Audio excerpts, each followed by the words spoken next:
favorites, my naturopathic brother from another mother, Dr. Radley Ramdhan. He is an expert in just about anything, talking about neurodivergence, post-traumatic stress, and mindset coaching. Welcome, Dr. Radley, back to Eden's Living TV. I am so happy to see you. Hi, Susan, and thank you again for having me. It's always a pleasure being on your program. We've been through a lot of different topics, and like you said, there's a lot of different aspects to me, and I am always grateful for the opportunity to share information and knowledge of what I know. So thank you. And I love it to the fact that you are a soldier, sir. So thank you for your service, Radley. Today, I want to learn about ruminations, Dr. Radley, because I've been letting people run like a wheel in my brain rent-free for, about 11 months, and I need it to end. I need them out of my brain because it drives you crazy. It's constant. You're trying to figure out, like, what just happened? That narcissist totally abused me, and you still, even though you know what it is, you're like, what the hell just happened? So the topics, let's talk rumination. So you're already introducing the topic here for me. So the question is, what is rumination? So I like a little bit of humor when I do things. Humor is always something that breaks the ice, but it also gets us to think a lot more and takes us, sometimes it even helps us to break out of that rumination aspect of things. So I have a picture here of a cow. As we know, rumination is a process that cows go through where they feed and they have to they feed and then the food stays in their stomach, and then they have a secondary part of the digestion that happens later on. So these are just some random quotes I came up with just to kind of make it show the other side of rumination, where a lot of it really just has to do with the thinking aspect of it and overthinking aspect of things. So, hey, Radley, can I stop you before you do this? You know what we call Mississippi, what we would call that? We call that chewing the cud. It is chewing the cud. We're chewing the cud. Yep, that's exactly what rumination is from the cow's perspective. But in terms of the medical side of it and the mental health side of it, rumination is defined more as an excessive or repetitive thinking about the same event. So there are different types of rumination. And I have here at the bottom a picture of a cow again, and it says rumination is chewing on the past. So it's the same thing. The cow eats the food, and it has to re-eat and try to redigest the food later on, brings it back up and chews it. So basically, that's what chewing on the past reflects from. So 4 main types of rumination are brooding, reflection, intrusive, and deliberate. So brooding is more of like that passive thinking about one's mood or situation in a negative way. Reflection is more of that internal, inwards examination of one's feeling. Intrusive, it's more of that uncontrolled thoughts related to a stressful event. And deliberate rumination is more of like actively thinking about a situation to understand it from different dynamics on different sides. Another way that it's classified, it's adaptive versus maladaptive. And even within that, the adaptive versus maladaptive, you still go back to those main types where adaptive rumination could be either reflection or deliberate, or maladaptive would reflect the brooding or intrusive type of rumination. Then there's the depressive versus post-traumatic classification of rumination. So depressive would be associated with brooding and reflection, post-traumatic usually associated with intrusive and deliberate.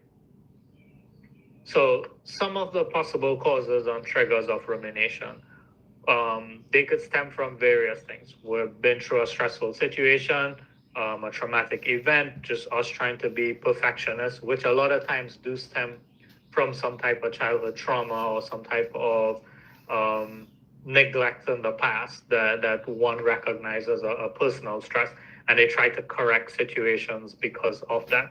So the perfectionism stems from something that usually happens from childhood aspects of You things. know what I find in clinic is that I like this narcissist I'm trying to figure out. I realized their father was an engineer and very strict, and I'm sure they could never do anything perfect or right.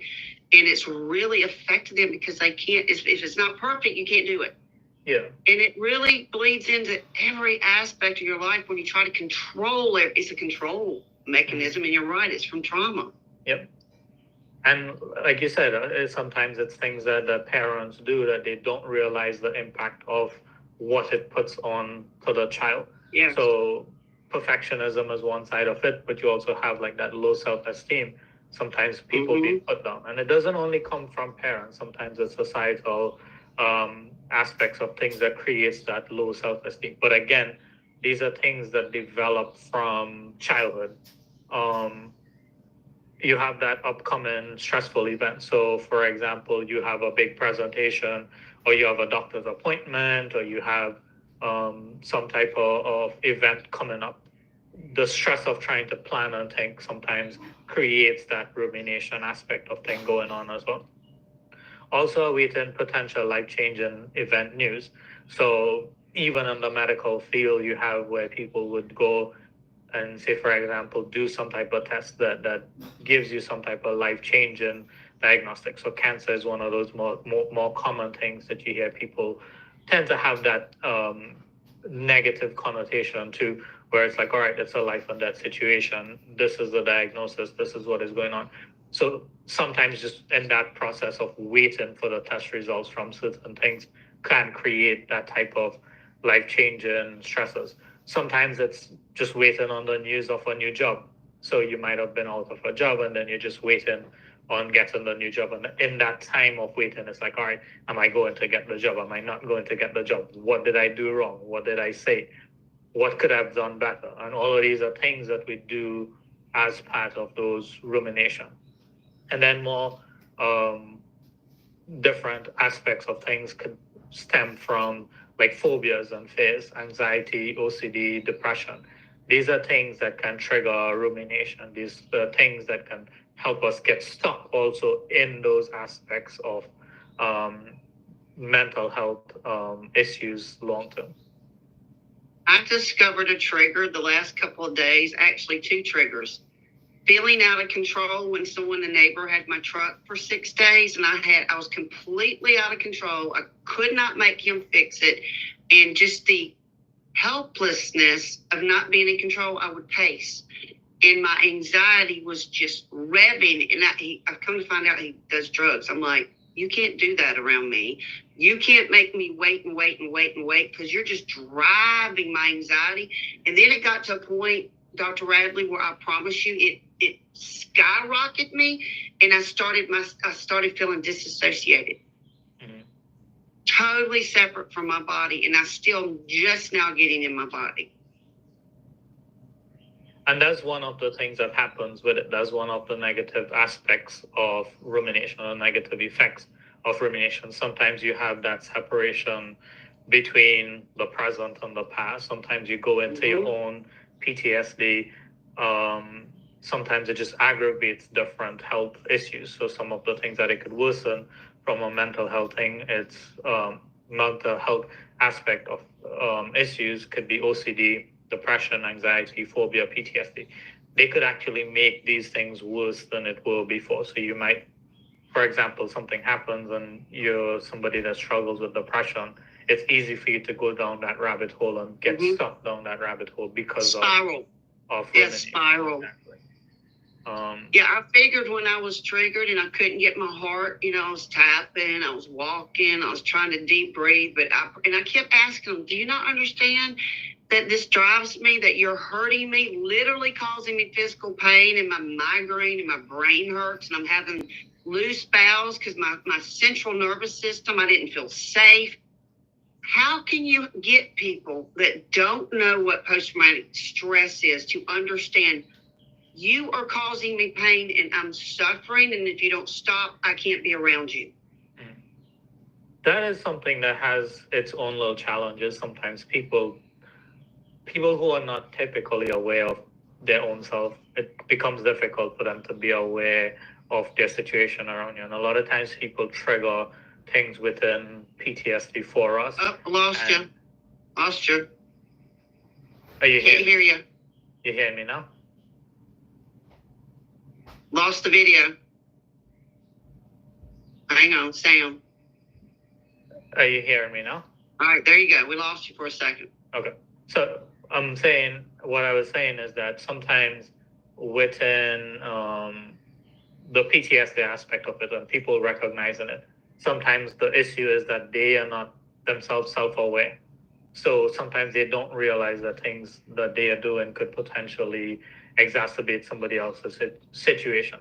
Sometimes you have the aspect of things where people themselves just don't understand PTSD, and they think of it as more of a deeper and a more negative thing. And some people have their own dynamics of what they shape PTSD to be, and sometimes they think it. And unfortunately, people class mental health as with madness and craziness and stuff like that. Yeah, they're crazy. So they expect to see those types of response. So if they see somebody that is more of the calmer figure in front of them, they don't see where there could have been that link to PTSD and stuff like that.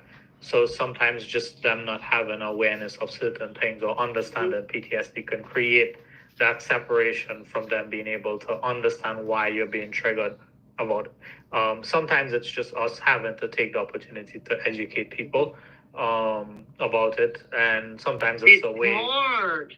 It's hard. They don't understand. I begged this guy. I said, look, I cannot wait. It's a control issue of me not having a ride. And what I do for a living, I have to have transportation. And my life had other people expecting me to be there. He cost me like a contract. He couldn't get the truck done, and I literally lost a contract, business. And he didn't care. It didn't even register that his actions of doing drugs and not able to stay on task affected not only me, but affected people around me. And he still hasn't gotten it. And sometimes it's a difficult thing to deal with, and sometimes we have to focus because PTSD is not affecting him, right? He's not seeing it that way. He's on drugs. He's in his own world.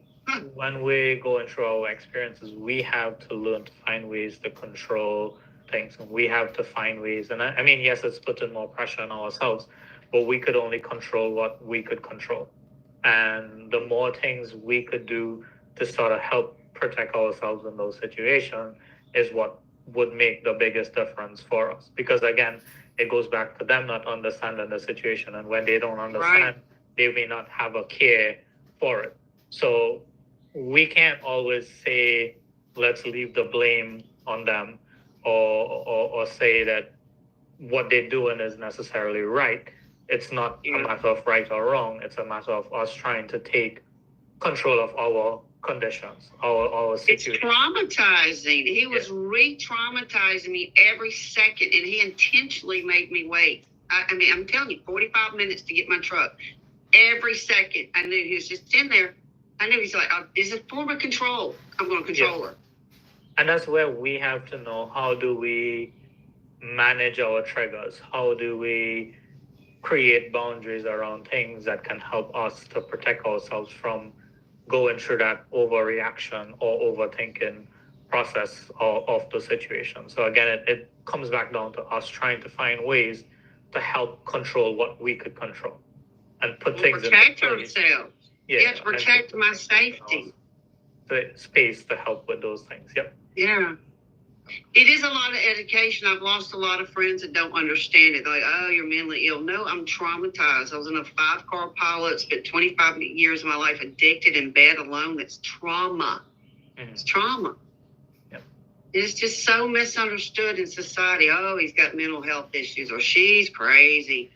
No, they've never had a therapist like yourself that can process it, say, look, adverse childhood events, let's look at it, diagnose it, find your triggers, get you coping mechanisms, get you aware and connected to your body.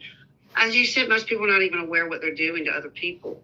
Exactly. Not even aware. Yeah. And that's something that we can't control. The best we could do is, as the saying goes, plant the seed, or take a hammer and try to, a chisel and hammer and try to chip away at the wall, as opposed to trying to take a sledgehammer to break that wall down. So I'm a sledgehammer kind of girl. It's one of those things that has its process with it, but it's sometimes we have to focus on controlling what we could control in given situations, like I said, so that we could help protect ourselves and create that safe space for ourselves. It I is wanna know the- selfish in doing it, but at the same time, we need to protect ourselves from Yes. what other people don't understand about us. And Yes. that's where once we start getting control of those things, it becomes easier and easier for us to be able to expose to certain things, to be able to have that control response versus a reaction to different situations and triggers. Oh, that good old response versus react. That was a lesson I had to learn in my journey. Yeah. I was a reactive little fool. Yeah. Oh, they got my goat. You ever heard that Mississippi saying, they got my goat? When you get mad and someone gets you mad, they make you angry. Well, they didn't make you angry. They got your goat. You allowed them to make you angry. Yeah. Exactly. Yeah. They didn't do anything to you. You allowed. That's another lesson I had to learn. Yeah. No one hurts me. I allow them to hurt me. Exactly. That was a hard one, taking accountability. And it becomes a challenge when we have struggle with PTSD, because sometimes we could get caught up with dealing with one aspect of things and not realize where other things are creating problems for us. Mm-hmm. And like I said, the more self-aware we are, the easier it becomes to identify certain things and then to deal with it. Because if we don't know what the problem is or where it's stemming from, we can't really fix it. Yeah. So the more internal work we do, it's the bigger of the impact that we can get on our overall health. And I think it's really important. I had someone I went to for mindset and to help my spine repair, and just situations, just not even want to share publicly. But this mindset coach I was working on just blocked me, stopped communicating with me in the worst part of my life. You know what? That did more damage, where I don't even trust anyone now. Mm-hmm. And I don't even think they realized the damage. So if y'all are looking for practitioners, please make sure, first of all, they're not a narcissist. They'll just cut you off if it gets uncomfortable, because these people will not look back. And it did a lot of damage to me. And I just have no respect for this professional now, because it's all about their growth and their money. And if you don't give her $6,000, $12,000, they just cut you. Yeah.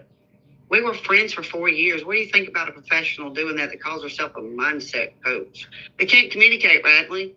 I mean, I think it's unprofessional. But what I tell my patients, throughout your healing journey, you're going to meet all type of people. And that is where you have control of, right? You have control of who you go to, when you go to, how you go to them, and how you're investing in your own health when it comes to those things. And that's where you understand the boundaries of how much are you willing to give in to something before you see your return. And then on the flip side of it, being a patient, you have to understand that not everybody fits you.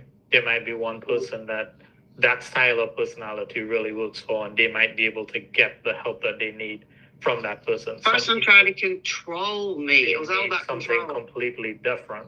So as a patient, and it goes back again to that self-awareness, if you're in a situation where you feel like you're not benefiting, or like you said, you're losing that control, then how much of it is it really benefiting you?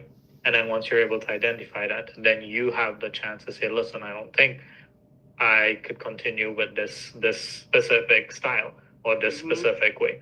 There are tons of different healthcare providers that are out there to help with different types of mental health issues, and it's all about finding the right one. Sometimes we might need to get up to 10 or 20 people before we hit the right one, right? But we can't give up because we had a bad experience with one. Not everybody has the same dynamics. Not everybody has the same experiences.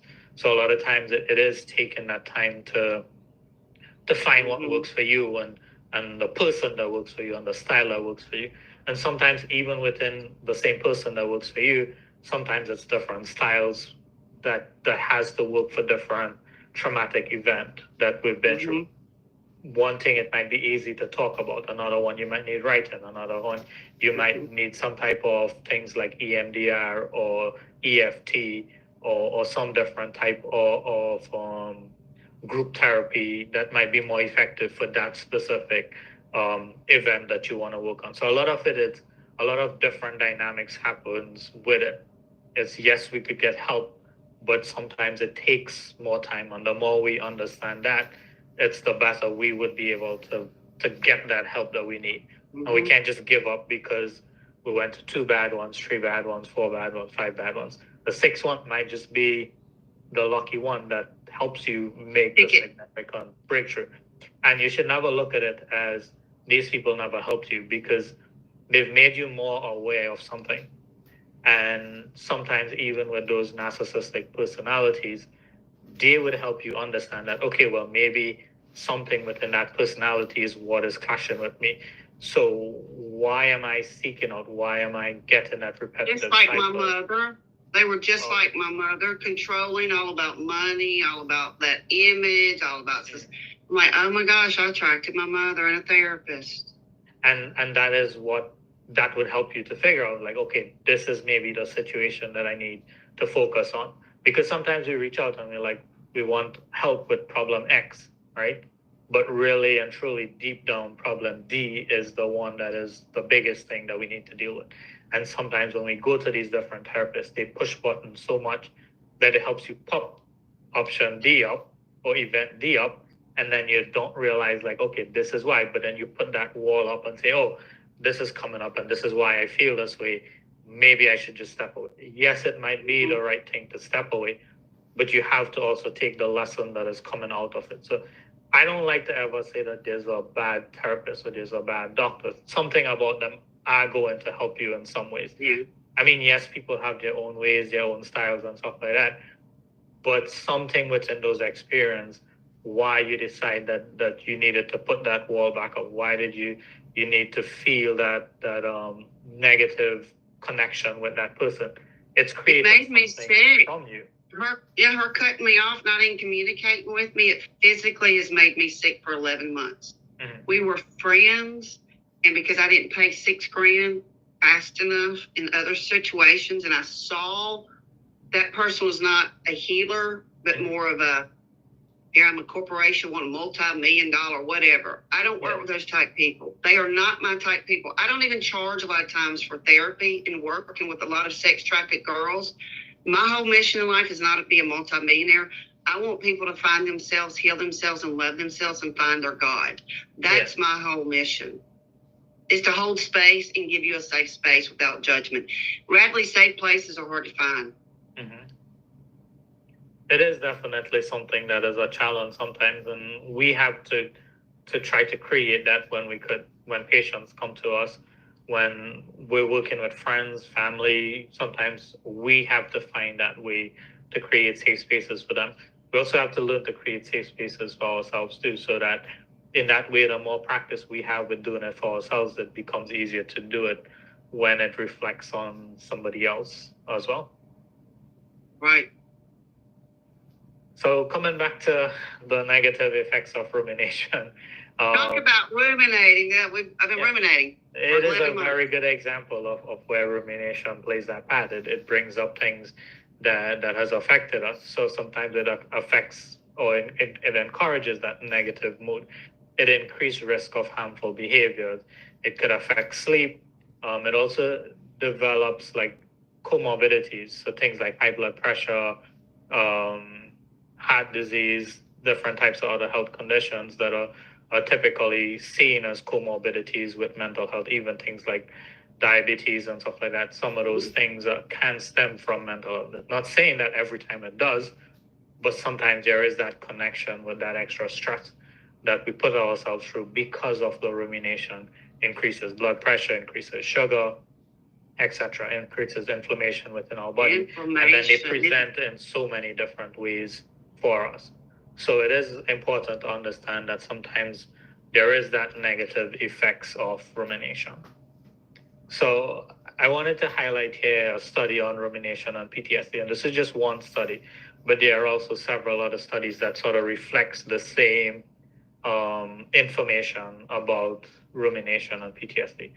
So I just put the little clip out of it, or the little quote from it. 6 months later, it was observed that the most significant predictor of post-traumatic symptoms was intrusive rumination, whereas deliberate rumination was the most significant predictor of post-traumatic growth, right?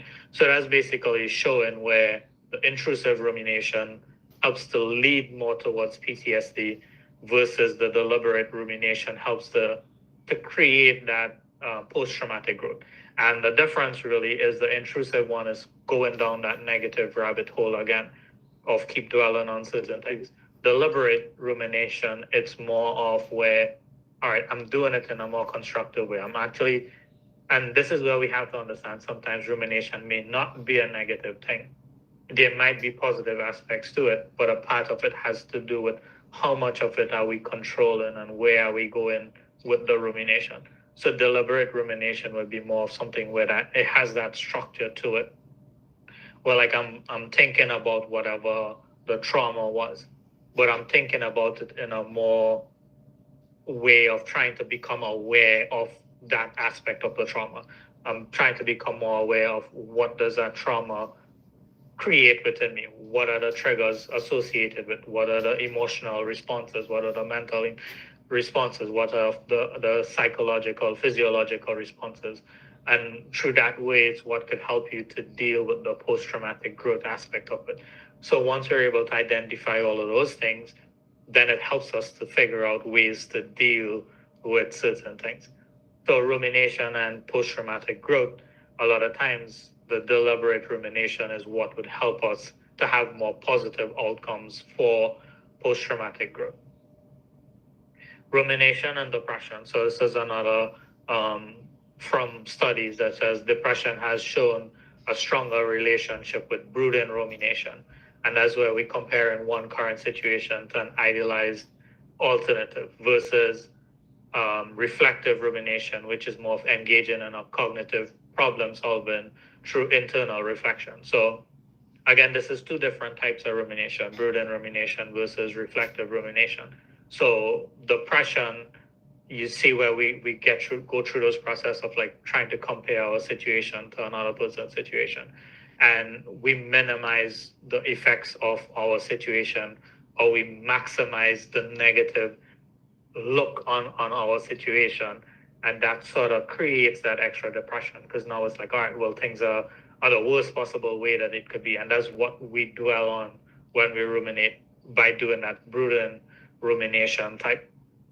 Versus if we flip it and we do it again, more of that reflective type, where it's like, okay, what is causing me to be depressed? What are the situations that I went through that is causing me to depress? And figuring out, okay, these are the situations, going back again, even to like those triggers and stuff like that, identifying those triggers, identifying those emotional responses that comes around it, and then now flipping it and trying to engage in, okay, now that we've identified a problem, what could be possible solutions to dealing with them? So that is what we would do it more in terms of like that reflective rumination. We actively, we are putting the effort into doing it and saying, we're reflecting on the situation, but we also want something positive out of it. So we're going into that rumination for a positive outcome versus a negative outcome. Hey, Radley, when you go into that depressive side, I know for myself, it's more of an anger at myself because I can't figure out what happened, and then they're not giving me the ability to communicate. So I'm just self-reflecting it all back to myself. And then I get so overwhelmed and stuck feeling hopeless. I'm just like, I'm depressed. Mm-hmm. It's like a negative energy tie sucking me to this person, and it's like a shadow over me. Yeah. Like a black hole, and you don't know how to get out, but you know you're in a hole. Yeah. And you are right about that. Emotion comes in combination forms. Like you mentioned, starts off with the idea of being depressed. Then you talked about anger stemming from it, and then you're talking about getting stuck in those depressive settings. A lot of times there is that combination aspect of it, and it is important for us to understand that.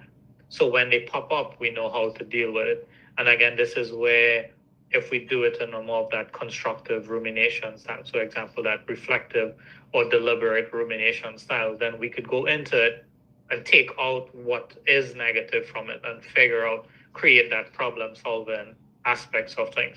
So it is important to understand that emotions a lot of times come combined, and sometimes one presents itself more because we are trying to find a suppressive way for the primary emotion. So when we suppress the primary emotion, what pops up is a secondary emotion. So sometimes that secondary emotion really is the depression, but it's stemming from the anger. And because Anger. we become Not feeling overwhelmed heard. Yeah. yeah, Not because we feeling heard, become not feeling seen, overwhelmed. not feeling loved. Exactly. When we become overwhelmed by those types of reactions, then we suppress the anger because society tells us anger is bad, right? So we need to suppress it. We need to try to push forward. We need to try to get through the situation. So we suppress it as opposed to dealing with it. And then that pops up in the secondary form of now grief or overthinking or depression, as the case might be. So it is, like I said, it is important to understand the nature of our emotions. What is that? I like using the analogy of the iceberg, right? What caused the Titanic to sink wasn't the part of the iceberg that they saw, it's the part that was under the water. And that's the part that hit the Titanic first, right? And that is what created the hole. That is what created the problem. So a lot of times it's the things that are below the surface that we don't take time to understand, we don't take time to reflect on, that is really digging in and causing us more harm than good. And it is what is sinking our own personal Titanic, basically. So, but what's beautiful is that you have the solution to break this cycle. I love this. So how in the heck can I break it? So part of breaking the cycle of rumination is understanding rumination, right? So we talked about the 4 aspects of rumination, the 2 that are negative and the 2 that have that positive sides to it. So once we're able to identify our triggers using some of these same rumination cycles in terms of the reflective and the deliberate, then we could do things to avoid triggers, right? Ideally, we shouldn't want to live at points where we have to avoid our triggers, but we need to get ourselves into safe spaces. So sometimes when our triggers are too much or it is overwhelming, we need to find ways to avoid triggers, right? As much as we could, so that we could help ourselves to find adaptive ways to go from fight and flight to be in more of that calmer, controlled situation, right? So that's why I have avoiding triggers as one aspect of it.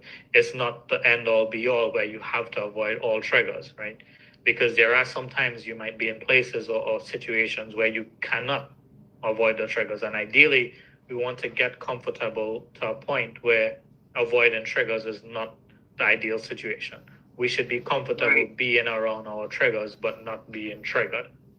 So that is one way. And learning coping. You teach coping mechanisms when you get triggered. That's what I love about you, is you teach people how to deal with this. And that's part of what we need to do when we are triggered.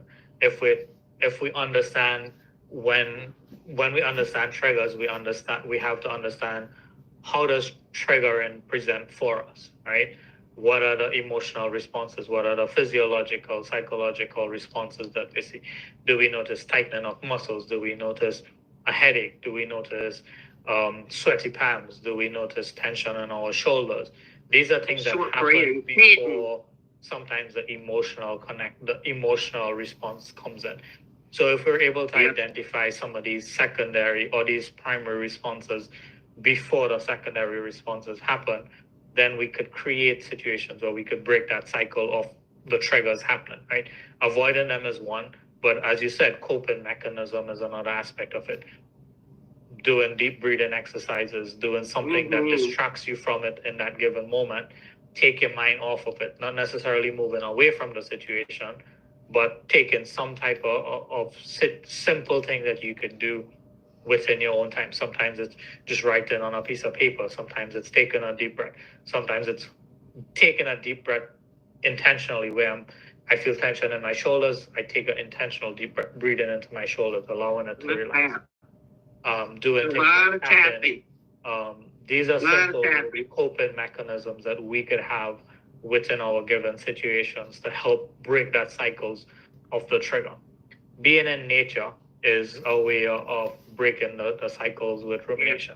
When we're out in nature, we have that opportunity to just sort of connect with nature. And yes, sometimes we do go through rumination even when we're in nature, but something about the calming effect of it does help us to kind of break away. And a lot of it is reducing the stress around things. So in nature, just having those natural responses from being in a forest, being by the beach, being by the water, wherever is that nature and that calming connection for you is what you want to try to get. A good grounding. Yeah. And grounding is a big part of being in nature. We want to try to find that grounding aspect of when we're in nature. We want to really connect with our surroundings in those given times. Exercise is also something that really helps us to break rumination. If we go for a run, if we go for a long walk, sometimes those things help us to get out of it. If we go to the gym and we're lifting weights, or we use in boxing or some type of sport, sometimes those things help us to break the cycle of rumination. So rather than dwelling on the situation of what is going on and getting stuck in it, sometimes switching that becomes a way to break the cycle. And that leads into my next point of distraction, switching thought process. So these are things that you could use as distraction, but distraction can also mean something as simple. And this is not even using tap-in from the formal tap-in in terms of like emotional freedom techniques tap-in. Mm-hmm. Sometimes a simple thing like just tapping your finger or your hand on your feet or on your leg, right? And just alternating which side you tap in. It forces you to bring awareness to those specific movements, and that helps you to break away from that rumination or that thought process of going down the rabbit hole. So it's a way to kind of switch your thought process or something.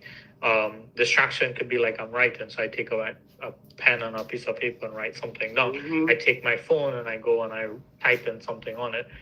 Distraction could be something like watching a funny video, or sometimes listening to like a motivational talk on YouTube, or listening to a podcast or whatever the situation is, but something to distract you and break you away from that situation. Hey, Radley, you know what I've started carrying in my pocket when I go out and I know I'm really struggling with my post-traumatic stress? I keep essential oils like Gentle Baby, and I do reverse nostril breathing. Mm-hmm. And this really gets me between the aromatherapy and you're getting oxygen nutrients too. This kind of cleanses my receptors in my brain. So I carry essential oils like lavender and Trauma Life and Harmony. These are things that really calm me down. Yeah, and sometimes that is finding things like that work for you. Aromatherapy plays a big part in it because the different smells would create different responses. And just sometimes just increasing circulation to the brain could help us help us focus on something more, or help us become more relaxed, as the case might be. So yes, even using things like essential oils would be something that can be beneficial to helping you break the cycle of rumination. Also, giving gratitude, being thankful for where we are, being thankful for certain situations could help us really break from rumination. Because once we start giving gratitude, once we're being thankful, it puts a positive spin on things. Sometimes even for the worst experiences that we have, the way that we look at it is what makes the impact for us. If the worst possible thing that happens to you today, you'd say like, okay, well, it's a growing experience, versus saying that it's the worst possible thing that happened to me. Just the mindset of what we put around those situations would help us change from creating that negative response around the situation and prevent that rumination aspect of it. So when we look at it more positive, we're more likely to give gratitude for it. So sometimes being thankful for the experiences that we have. Say I'm thankful for the growing experience that I had today, as opposed to saying, oh, I'm thankful because today is the worst day of my life, right? It doesn't really match saying it that way. But if you say that today was probably one of the days that I've grown the most from my experience, that changes your perception of what that day entailed. Even though it could have been some of the worst experiences that you have, just that mindset of changing it and giving gratitude for it in a more positive way is what would help you break away from that rumination. Self-empowerment, self-development, increase in self-esteem are all things that helps with that. The more that we do things to develop ourselves, help ourselves. And again, it goes back even to listening to music, listening to YouTube videos, listening to podcasts, doing self-development courses. They're all things that could help us to become better. The more self-aware. I dance and sing is how I've started dancing and posting online. And, I get more like results and people responding to my dancing and I do my medical. I'm like, oh my gosh, you're so easy to entertain. But yeah, that brain balance and pen to paper too. And bird singing. I listen to bird singing to balance my brain. But movement is key when you have post-traumatic stress. Balance those hemispheres of your brain. And you touched on a good point where you talked about sharing videos with you dancing and seeing the positive responses from people. And a lot of times we don't realize the impact of little things that we do. Mm-hmm. And when we start becoming more aware of them, like you said, you post a video of you dancing and then you get responses, positive responses, right? Positive, yes, positive. Like, girl, we didn't know you could move like that. You yourself sometimes have that fear associated with, what if I get negative responses? What if I do this? And that is what holds us back often. We live in that dynamics of fear. What other people might say. And then we do it and it's like, oh, well, look how much positive response I'm getting. Not saying that there might not be people that comes up with negative responses, but we do get positive responses, also things that we do. And sometimes that is what would help us to increase our self-esteem, that self-development, self-empowerment, and the healing aspect of it. Yes. And even when you get those negative responses, is how do you take it? Do I take it as something that shuts me off from doing it? Or if they make a negative response, then maybe I'm going to try something different, do something different. Right. To see if I can improve myself. And I'm not improving myself because of them. I'm improving myself for me. And that's what we have to see it as. Self-empowerment, self-development, self-esteem. It shouldn't be because I'm trying to impress somebody else. It should be... No, I dance for me. And that's I dance for me. When you have that genuine connection to it, you would see people responding very differently to you. And you would start getting more of that positive feedback and responses from people because of those aspects of things. Meditation. Well, anytime you're authentic, Dr. Radley, people gravitate towards. Even if you suck at something, if you're authentic, going, hey, I'm trying. At least I'm trying. People navigate like, well, she can try, I can try. Connect to those things because we all find that within ourselves. Sometimes we feel like, all right, I'm not good enough to do this. I'm not good enough to do that. And then you start doing it and it's like, okay, well, it's okay to make a mistake. It's okay to not be perfect in things because it helps and it shows us that when we post things, right? That yes, we made a mistake, but people still value it. People value it for what it is. And it helps people to make that connection of we're all human, right? Yes. It is human nature to make mistakes, right? We're not gods. We're not perfect in any way. But when we remember those things, it helps us to boost that confidence. It helps us to boost that self-esteem. And when we help ourselves through that way, we're also given an opportunity to help somebody else. And sometimes your dance or video that somebody else shares about something might be impactful for somebody else that is watching it. And that might be the one thing that makes their day. That might be the one thing that makes the difference for them. And when we do those things and we build those self-empowerment, self-development, self-esteem aspects of things, it is helping us too, but it also has potential to create that ripple effect to help others around us.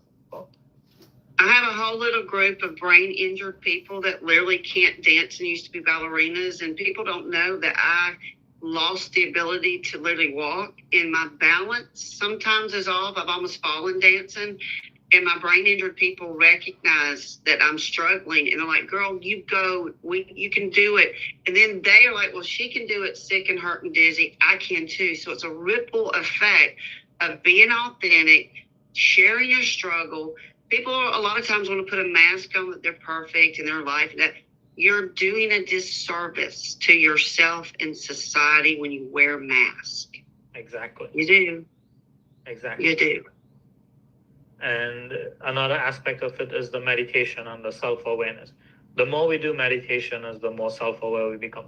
When I talk about meditation, I don't only talk about sitting in a quiet space with eyes closed, legs folded, and meditating in that way. There are different styles of meditation. Meditation could come in the form of going for a long walk. Meditation could come in the form of listening to music while you run. Big part of meditation and what meditation should be seen as is creating that self-awareness aspect of it, being able to truly connect to yourself and everything else that is going on. So it is important to understand that part of meditation is self-awareness, and whatever way that we allow that self-awareness to come in is meditation. So don't just say meditation and say, oh, I need to sit in a quiet space to do it. I have had times where my form of meditation was running on the beach with my headphones in, listening to music. Sometimes it's going for a walk. Sometimes it's sitting in a quiet space and just zoning out. Sometimes it's me sitting in a space, not moving, but playing music loud. So there are different settings, there are different ways to do it. Don't let specific definitions of meditation prevent you from doing it. Again, look at it more of how am I connecting with myself? How am I connecting with the surroundings around me as what meditation is, so that you're not limiting yourself to say, oh, I have to sit in a quiet space in order to become self-aware. Mm-hmm. Another side of it is journaling and writing. Sometimes writing helps us to put things into words, put things into something that we could see. And when we do that, it helps us also with that self-awareness aspect.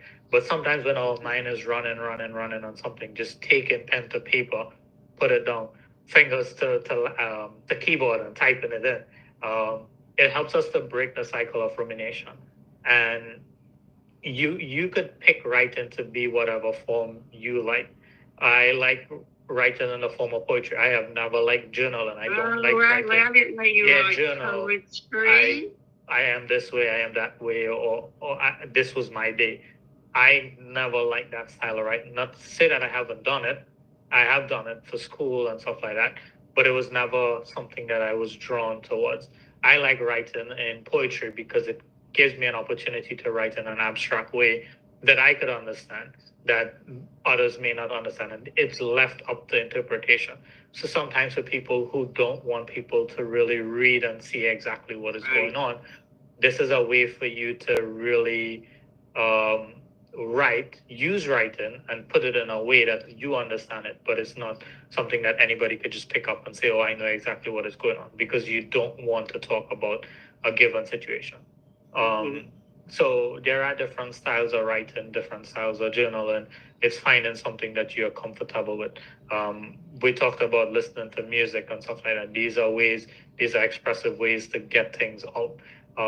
So once we start going into those rumination thoughts, putting that pen to paper, writing things down, finding an avenue to channel it out, helps to break the cycle of rumination, because now we're not stuck in our head saying this is what is going on and repeating that. Now that it's out, now that it's in a controlled setting and a visual setting, it becomes easier. Sometimes painting, art, drawing, coloring, all of those things are abstract ways to get things out that could create that breaking of the cycle of rumination. Art therapy is amazing. I use art therapy in ITR, instinctual trauma response. Art therapy is key in writing, pen to paper. I've always taught, if you really are having trouble with ruminating, racing thoughts, process it, get it out of the body, put it to paper, pen to paper, and that brain balances. Mm-hmm. And sometimes it's not trying to make sense of when you're writing either, because sometimes when we say, all right, I want to write what I'm ruminating on, it creates the stress, because now I want to define everything. I want to lay everything. I want it to make sense. Sometimes we don't have to make it make sense. Just let it flow for what it is.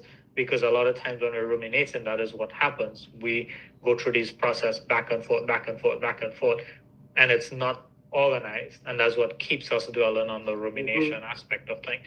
So if that's how it's coming out, and you put it on pen to paper, or you're typing it in, then let it come out that way. Don't make it make sense in that given time. Just let it come out. And then over time, you could take time to process it for what it is, make sense of it then. And I find that when I do that with patients, their response a lot of times is like, this is more helpful than saying, oh, I need to write it in a structured way, or I need to do this, or I need to do that. Because the added stress of trying sometimes to put structure to it increases the rumination. Because now I'm like, what was I thinking about again? Oh, yes, this. And then you start, and then it's like, well, that doesn't make sense. Let me go back to this, and then let me try to connect point A to point B by going in a straight line. Sometimes we don't think that way. We don't always think in a straight line. Sometimes it's a roller coaster of thoughts that comes. So however it comes, the idea is just to get it out in that way. Don't make it make sense in the given moment, and then you could take time afterwards to process it. It's So disorganized thoughts. Do you not find that the brain, I thought literally I was getting demented or something was neurologically really wrong. And I had to learn that the brain becomes inflamed when you have post-traumatic stress. When you have trauma, I used to call a doctor friend of mine, Dr. Jimbo, little shout out to you, Dr. Jim Bob. I said Bo was Bob. And he was a chiropractor. And I would call him literally crying, going, Jim Bob, I think I'm losing my mind. My brain, it feels like it's on fire. And he laughed. And I went, what's so funny? He said, sweetheart, it literally is. Your brain's burning up with inflammation. And that's why I said, I would walk around just holding my head crying and shaking and going, what is wrong with me? I thought I was losing my mind. I didn't know it was trauma. I didn't remember the attack that happened for 3 months, Dr. Radley. But my body did. My subconscious did, but I didn't. My little mind compartmentalized and put it way back on here until something triggered it. And then I was like, wow, what happened? It was assault. I was assaulted. Yeah. I couldn't even remember. And that's something that we need to work on as individuals too, that self-awareness, understanding thing. And then also understanding that aspect, what you touched on, that you didn't realize the impact of the event that happened 3 months ago. And a lot of times it's because we suppress things. We put it down, we bury it in, and then we try to move on without processing it. And things come up in different ways, different times. And sometimes it's an opportunity for us to deal with it in that given situation. Sometimes it's finding simple coping mechanisms within those given situations to just not suppress it, but get it out, but keep it in a controlled setting, or to minimize that negative response of it. So it is important, again, like some of these same things that we talked about, distraction techniques, gratitude, meditation, journaling, music, grounding, all of these things are ways that you could just get it under control in that given situation. And then once you get to that safe space, then you could really start moving more and more into it. But yes, it is important that we understand that sometimes things happen like that, where we don't realize the impact of something that has happened to us. And a lot of times that could come from things like us comparing the impact of that event to something bigger. And then we're like, oh, well, this is something bigger. That's something small, very minimal. That's not going to affect me. And we do that, and that's how we suppress it. Sometimes we just forcefully suppress it because we need to get going. We need to keep doing something. Yeah. We need to get another job done. We need to push through. Yeah, push through. Push through. And you can't push through. You got to surrender with this. And anybody that's ever had childhood sexual trauma, I can tell you from experience, I'm 57 years old, and because I'm just now starting to process that, that is what has kept me in a rut my whole life, because I didn't ever process it. My mama just swept it down the rug, and we didn't talk about it anymore. Yeah. Well, you can't do that and be productive in society, because you're going to have a gaping whole wound, and you're going to bleed all over people that didn't cut you. Exactly. And it's also a weight that you carry around that just holds you back.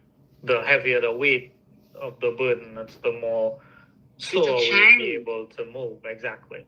It's literally a chain that binds you. Yep. There are a lot of different analogies that we could use for the chain, the heavy weight, the invisible backpack, the cover on the pot that creates the extra pressure. Yeah. So there's a lot of different ways. Yeah.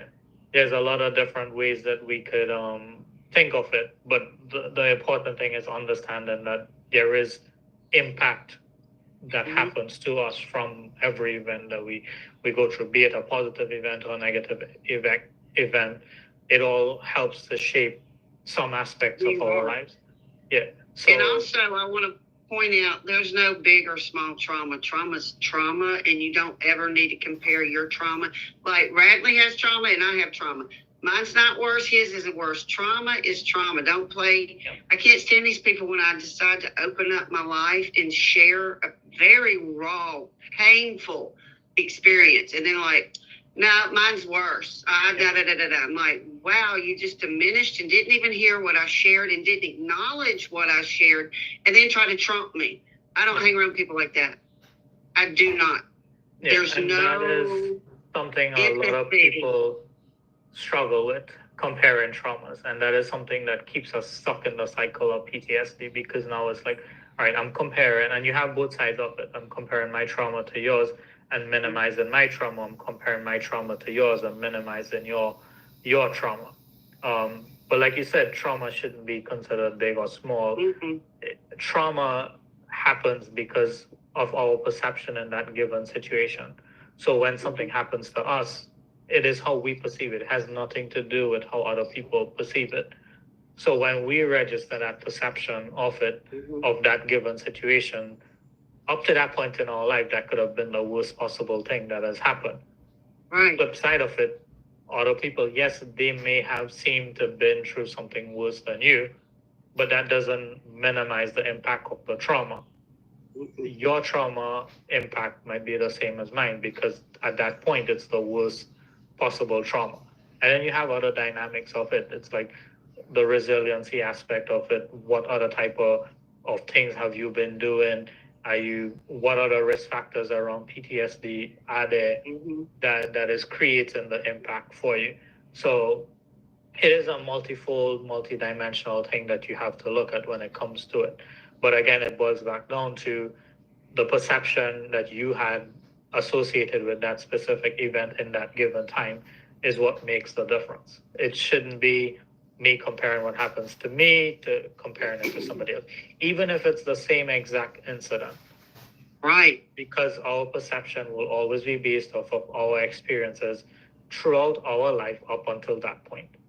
So that is something that we have to try to understand when it comes to that, because that is what would make the difference for us to really say, yes, that is traumatic, and I accept it, that it is a trauma and I need to deal with it.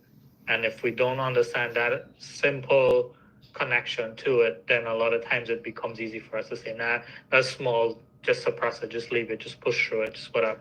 And then later down when it pops up, it creates a bigger problem. And I like using analogies. So I like using the analogy of a spring. You suppress the spring, you compress it down. There's only so much you could compress that spring before you need to release it. There's only so much you could hold that spring into place before you get tired and have to release it. And the more you compress a spring, if you compress a spring to maximum compression, that would give the biggest response from it. So it's the same thing like when we suppress our stresses. When it comes out, it all depends on how much suppression we've done to it and how much other things are going on around it that might create the reaction as opposed to a response in the given situation. And you're talking about reactions. Isn't it crazy how people in families, and I've had to learn this because I'm the baby, my brothers and sisters' perception of my life and my wreck and my recovery, they have no clue at all. They weren't here, didn't help me. In their perception, when I was coming out with my story publicly, it really upset me. My brother's like, your recollection is not what happened. I'm like, excuse me, I lived this, the pain, the addiction, the isolation. And I was like, you know what? Well, their perception could be their perception, because I know what happens. Gaslighting is the ultimate form of gaslighting. Yep. When you listen to other people's perception of your situation and you listen to them rather than yourself. Yeah. And that's why it's important to validate your experience, because again, it's your experience, it's not their experience. 10 people. And you don't need other people to validate that looks at it from, you're all looking at it from a different angle. You're not seeing it from the same space on the same time. Mm-hmm. So it's the same way that our perception has its differences, and we have to accept that fact about it, that perception is different for everybody, and we have to validate our perception. We don't need validation of somebody else's validating our perception. And you don't need anybody to validate your pain. Yeah. You don't need anybody to validate my pain or my struggle. I know exactly what I did. Yeah. I'd like to do another podcast on perceptions. That would be a really good podcast. Yeah. We can title it Rose-Colored Glasses, the Perceptions of Post-Traumatic Stress and the Branches in Which You Can Heal. Plug your book. While we're thinking about it, I want to plug your book real quick for my audience halfway through. If you like Dr. Radley's style, which how could you not? If you have problems with rumination, if you need someone you can just trust, if you need a brother in arms, Radley's there. Radley, tell us about your book real quick, and we'll get back to the presentation. But you just kind of came out with the Healing Branches about, what, 2 years ago? Or has it been 3? I think it's been 3 years. It's right. We're having fun. It's been some time. But my book is called Trauma to PTSD, Root Causes to Healing Branches. Right now, I only have it available as an ebook on Amazon. You could go to the website traumatoptsd.com, and they would have a link on there to go to the link on Amazon. Or you could go on Amazon and just search for Trauma to PTSD, Root Causes to Healing Branches. Or you just type in Dr. Radley Ramdhan and it should pop up on there as well. But yeah, that's. I love your book. I love the cover of it. Everything you did was fabulous. I was like, oh my gosh, this cover. And I saw the subliminals immediately. I was like, oh, he put thought into this. Yeah. And it was a work by myself and others as well. Part of the design of the cover was one of my sergeants in the Army, and I always give him thanks for that because we sat together virtually. I shouldn't say we sat together. We sat together virtually because he's in New York and I'm in Trinidad, and we've shared our ideas. And I told him that I wanted to design my book cover, and he came up with his ideas. I came up with my ideas, and he designed it, and he helped me to help make those connections as well. Like we shared ideas and back and forth, and then I asked other people to share their views on it, and then we finalized the final design for the cover. So it's not just me; it's a lot of other people. You have it there? Really helped them. Do you have it in your office? Do you have your book? Hold it up if you do. I don't have a copy of it close by. That's all right. This was spur of the moment, guys. He didn't know I was going to ask him this. Yeah. I don't have the copy of it, but like I said, it's something. If you search for it, you would see Trauma to PTSD, Root Causes to Healing Branches. Even if you follow me on any one of my social media pages, it's on there as well. You would see information about the book and stuff like that as well. And you also do individual consults through Zoom, do you not? Don't you do pretty much? I do, yeah. I do virtual consultations as well, yeah. Great deal. So at the end of naturopathic. You're a naturopathic doctor, so it's not only just post-traumatic stress. Dr. Radley can help you if you need some food sensitivities, you want to understand how to get off prescription pharmaceuticals to a more naturopathic herbs, essential oils path. Dr. Radley can do that for you, and I'm sure he can set you up with some mindset coaching to bring your awareness and perception of what your trauma has done to yourself and others around you, because it does affect everyone around you until you process your trauma. Exactly. Yeah. And yeah, I am available for that. At the end, I'm going to share some of my contact information. Oh, good deal. To contact me, there is that contact information at the end of my presentation. So jumping back. I love the breaking the chains. I just saw the man literally, the rumination. It is like bondage, breaking the chains to freedom. Yep. And that is where we try to break the cycles of it. So another thing that we could use to break in the cycle is cognitive behavioral therapy, and there are other types of therapy that you could use as well. I just put cognitive behavioral therapy as one of them because there have been studies associated with CBT and the ways that it helps. But there are different types of therapies that you could reach out to, that you could utilize. Not just myself, there are other medical instinctual trauma release, biofeedback. There's all kind of modalities that you could do. I do like 4 different modalities for people. Yeah. So again, it goes back to finding the right person to work with, and finding the technique that works for you. And like I said, there's tons of different researchers out there on different aspects of behavioral therapy and stuff like that have been showing more and more effectiveness through scientific research and stuff like that. So again, it is important to find what works for you, but also put your effort into really trying to break the cycle. And part of that would come into understanding what is rumination and then understanding your process of rumination. And that basically means understanding that rumination is when we get stuck in overthinking a situation. We continue chewing the cud basically, and we don't stop doing it, right? And at what point is it healthy and what point is it unhealthy is where we need to understand. We've talked about two aspects of where it is healthy to do it in terms of the reflective aspect of rumination and the deliberate aspect of rumination, where we are putting ourselves into thinking and going in and diving deeper into the situation and then using that to come out with something positive.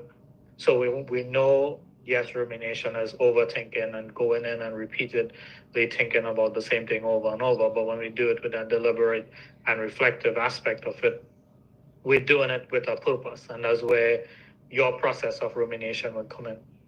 Are we doing it with that deliberate process? Are we doing it with the intention of identifying certain things around? Are we identifying our triggers? Are we identifying what things are going wrong? And then are we also creating the problem solving aspect of it? So again, a big part of breaking the cycle is how much effort we're putting into it.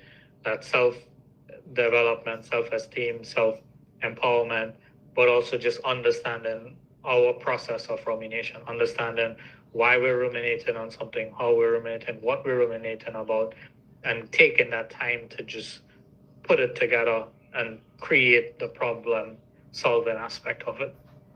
Hey, Dr. Radley, at what point do you think, well, I kind of need some help with this? Is it 3 months rumination? Is it 6 weeks? Is it 6 months? You're like, girl, it's been a year and I can't get this guy out of my head. I think a year is way too long. I mean, too. I think even 3 months is too long. I don't think I would say put a time on it. You have to understand, and this is where the self-awareness aspect of things would come in.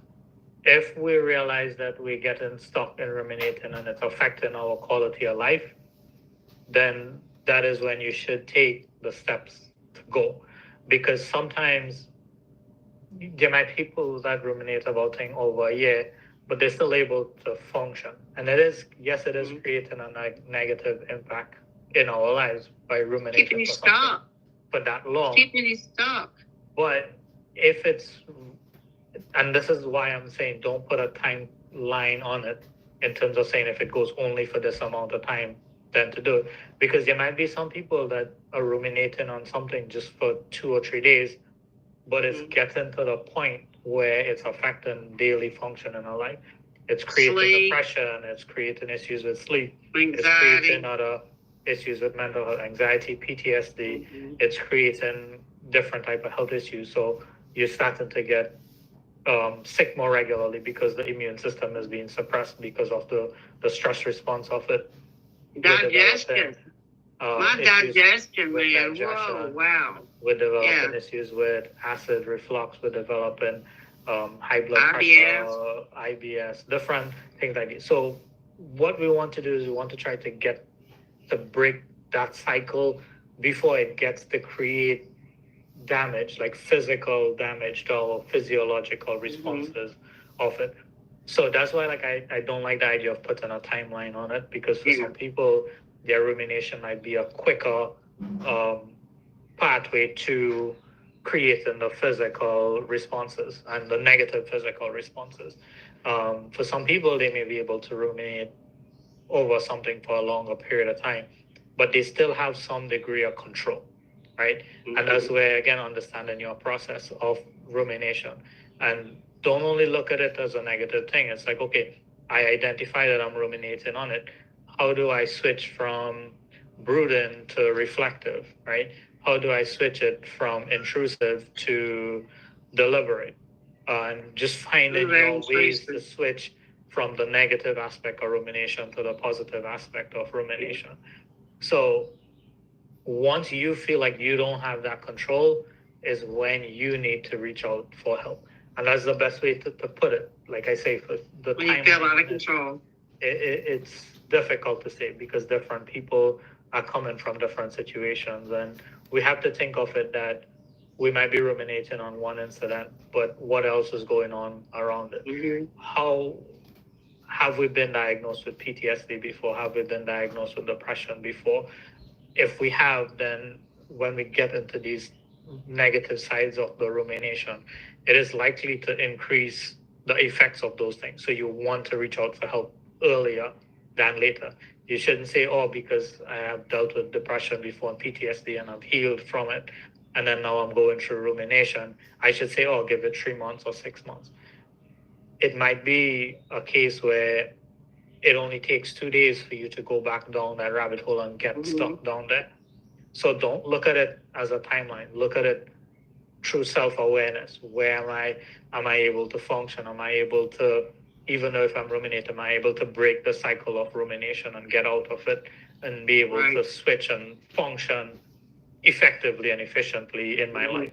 And that's where you need to make the step. And again, the control aspect of it.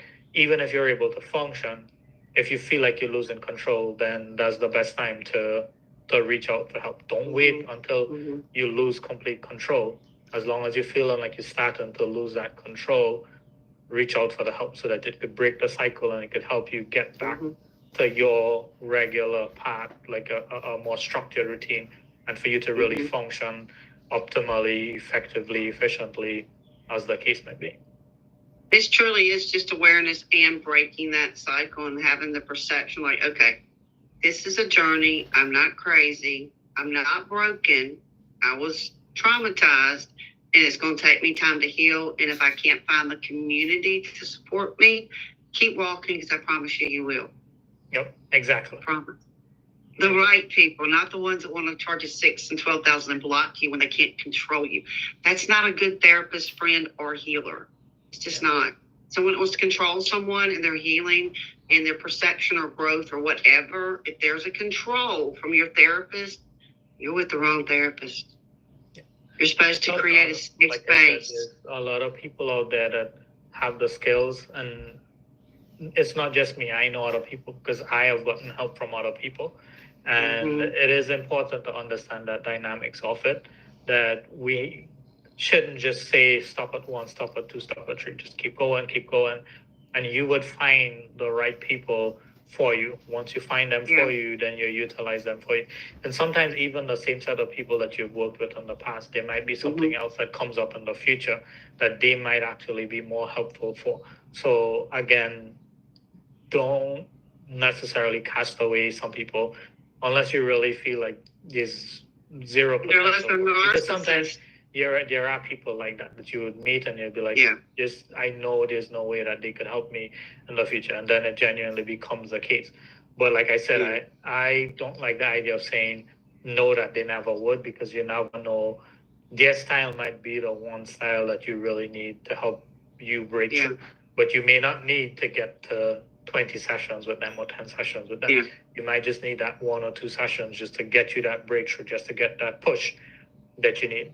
Because again, there are different approaches. There's the sledgehammer approach, there's the chisel and the hammer approach. There is different ways to different things. So finding what works for you in each situation is what is the most important aspect of it. Just make sure your therapist, I even told this person, look, I have post-much stress. I'm very traumatized. I'm being trafficked by family members I don't trust easy at all. Please just don't hurt me and communicate with me. And I'll be damned if she didn't block and not communicate and completely just, Radley, it made me feel like I wasn't even human. Like she didn't even care enough about my pain. I'm a colleague, for God's sakes. And I was a friend, and she didn't get her money fast enough, and she just blocked, left. I don't want to work with people like that cut out on me. I'm kind of the old Marine that no man's going to be left behind. I don't leave men behind. If I work with you, I'm in the trenches with you. When it gets hard, I'm there with you. And it's not about money. This person all wanted money. It was all money. Predator. Narcissist predator. Multi-million-dollar business. Not for me, boo. I want a healer. I don't want a therapist that wants to be a multimillionaire and be on covers of magazines and doing retreats. Not me, boo. Not me. And that's why it's important. Find what works for you and who works best for you. And that's the important part of it. I'm a connection. If I don't feel that connection with someone, I'm big on connection. Yeah. And I don't work with just anybody. Bradley would tell you that. I don't work with just anybody. I've had people that are huge in the media world, big money makers, could have stepped on the stage and make money. I didn't trust them. Yeah. They sold out. And I don't work with people that sell out. You can't trust them. Trust is huge with me. Connection is huge with me. And those are important Trust. factors in it. Trust, connection. And trust is a big part. If you can't trust the person that you're working with, how could you really open up and genuinely open up with them to get a safe place? You need? Yep. Yeah. And speaking of safe places, it's June, Mental Health Awareness Month. What are you doing, Radley, for June for men's health? So part of Mental Health Awareness Month for men, today we're talking about the topic of rumination. But it is important as men to understand that part of our mental health comes from the whole health aspect of it. Every aspect of our health contribute to each other. And I like talking about aspects of health and holistic approach to health from 6 different dynamics: physical, mental, emotional, spiritual, environmental, and social. And they all connect. The dynamics of health to each other. So once we feed into one, we could impact the effects of another. But since we're talking today specifically on the topic of rumination, I thought that we should just highlight some quick points on rumination and men's health. So a lot of studies have shown that women are twice as likely to ruminate than men.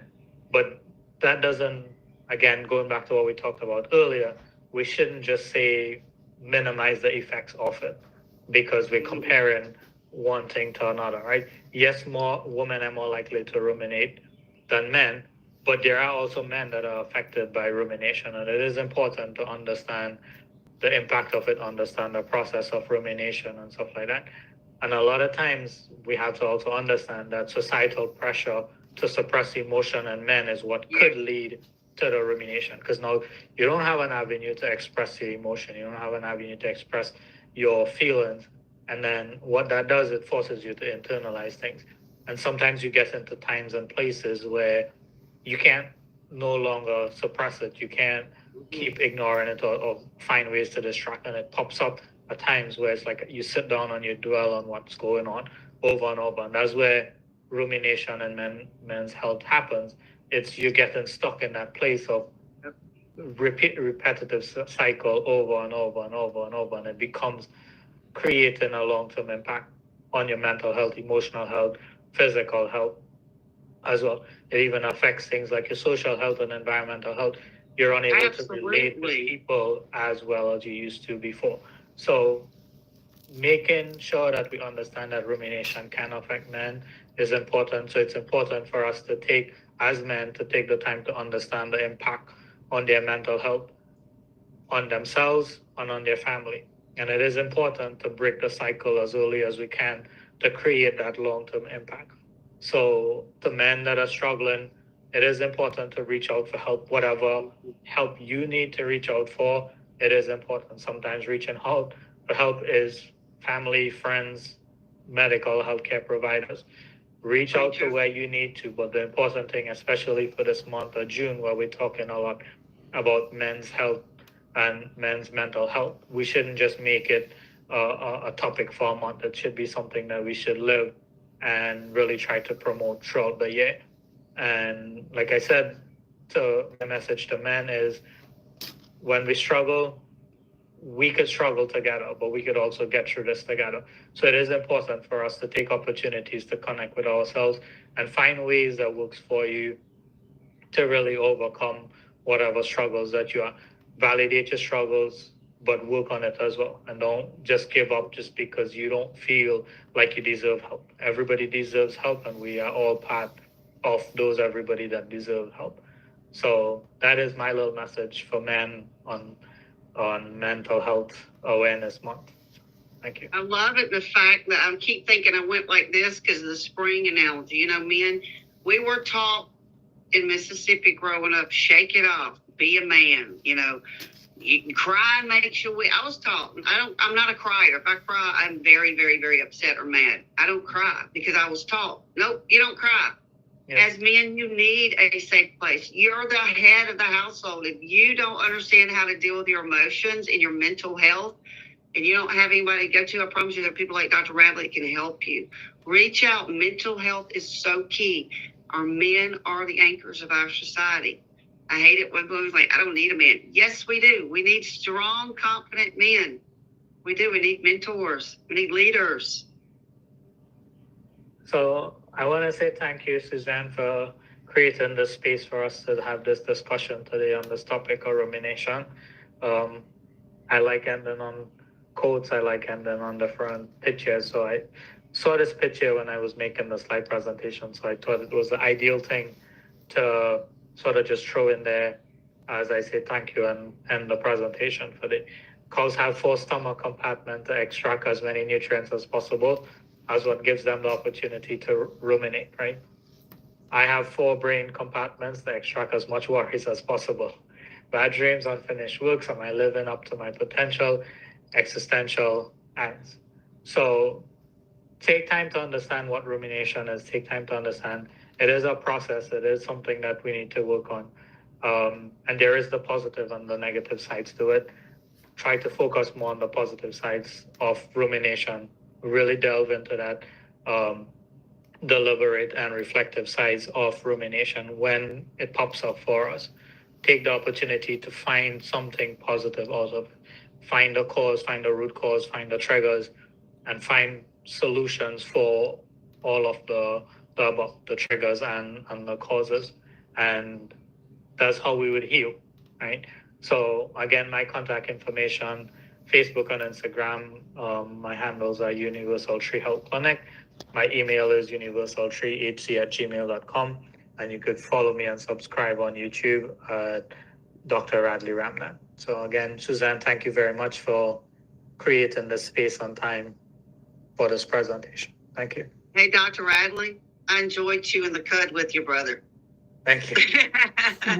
For those that need to chew the cud, so to speak, and process some of these ruminations, as he said, what is it again? Universal, I can't read because I don't have my Universal glasses Tree on. Health Clinic. Universal Tree Health Clinic. Y'all can also follow him on Instagram. I do believe you're on LinkedIn. And tell us how to get your book one more time. So for my book, you could visit the website www.traumatoptsd.com. There would be a link, and I don't have any hard copies at this time, but there is a link on that website that could take you to Amazon's website where you have access to it as an ebook. You could also go through on Amazon and just search for trauma to PTSD root causes, the healing branches, and you should be able to get to the ebook version of it as well. So thank you.